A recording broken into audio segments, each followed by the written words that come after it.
Di dalam kitab itu ternyata Mbah Maimun Zubair mengisbat, menetapkan bahwa al-awliya'ut tis'ah mu'dhamuhum min dzurriyyati Rasulillah sallallahu alaihi wa alihi, bahwa wali songo itu adalah keturunan baginda Nabi besar Muhammad.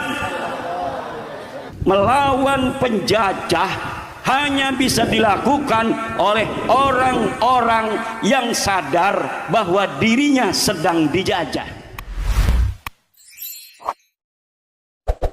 Siapa Wali Songo?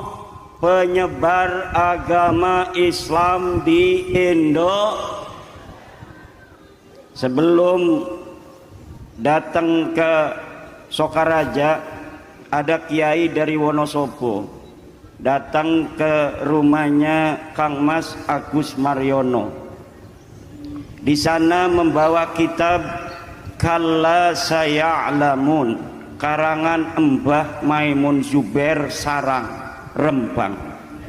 Di dalam kitab itu ternyata Mbah Maimun Zubair mengisbat, menetapkan bahwa al-awliya'ut tis'ah mu'dhamuhum min dzurriyyati Rasulillah sallallahu alaihi wa alihi, bahwa Wali Songo itu adalah keturunan baginda Nabi besar Muhammad.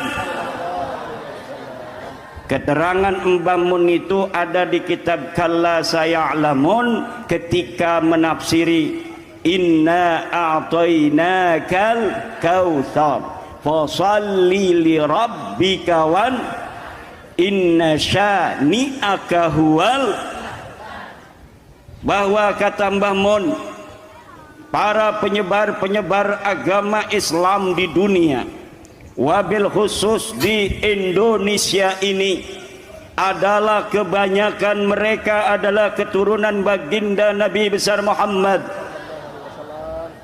Seperti di tanah Indonesia, yang pertama namanya Maulana Malik Ibrahim, kemudian Sunan Ampel Rahmatullah, kemudian Sunan Giri, Sunan Bonang, Sunan Kudus, Sunan Derajat, Sunan Muria, Sunan Kalijogo, Sunan Gunung Jati, Syarif Hidayatullah. Iku doang kita mah bisa nyanyi niku.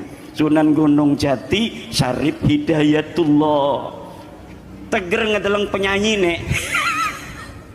Teger ngedeleng penyanyi nek, alhamdulillah.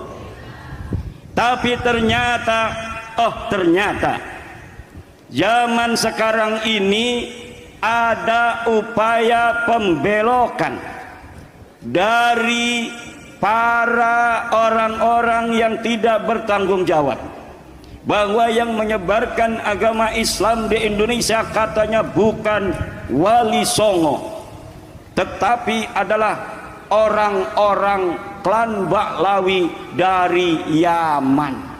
Ini adalah upaya pembelokan sejarah secara sistematis yang tidak mempunyai dasar, tidak mempunyai dalil. Untuk apa mereka kemudian membelokkan sejarah?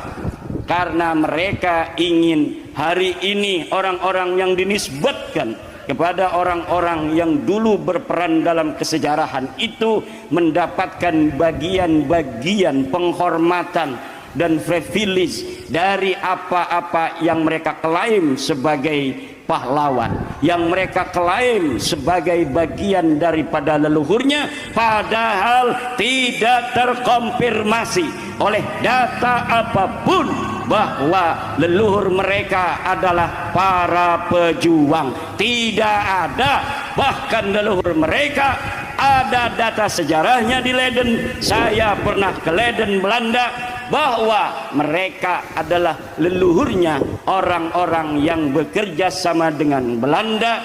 Bahkan ketika Ratu Wilhelmina ulang tahun, mereka mengadakan selamatan, mereka mengadakan pesta, ulamanya membuat doa-doa suci untuk Ratu Belanda, mendoakan agar Ratu Belanda ini umurnya panjang, kerajaannya bisa terus langgeng, menjajah negara kitanya bisa terus dilanjutkan.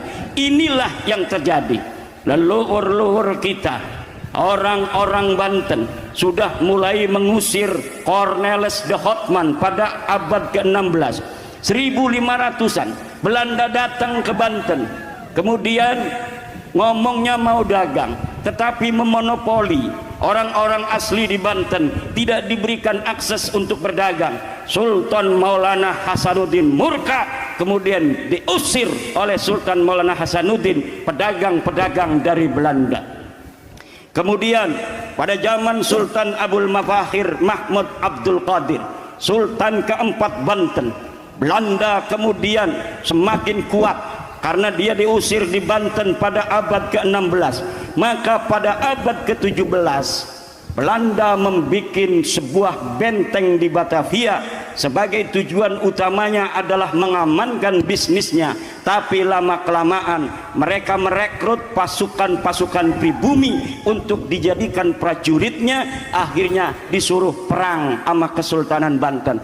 Terjadi peperangan yang sangat besar pada tahun 1643. Terjadi perang lagi 1654, terjadi perang lagi 1670. Melawan penjajah hanya bisa dilakukan oleh orang-orang yang sadar bahwa dirinya sedang dijajah. Melawan penjajah hanya bisa dilakukan oleh orang-orang yang sadar